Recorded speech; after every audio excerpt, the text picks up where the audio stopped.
Disturb করছো?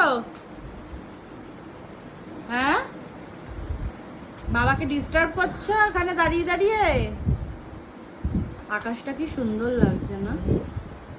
এ ফুচকা, তুই উঠতে শিখেছিস ওখানে? ওটা তো পোগো দাদার জায়গা রে। এখন টেবিলে চড়বে মনে হচ্ছে। কিরে ফুচকা, এ ফুচকা,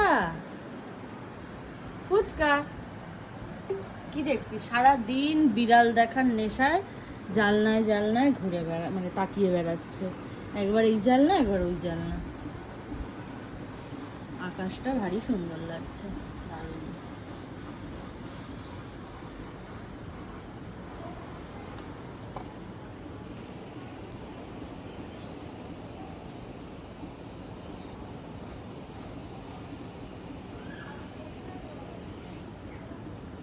আর পাখি দেখছে।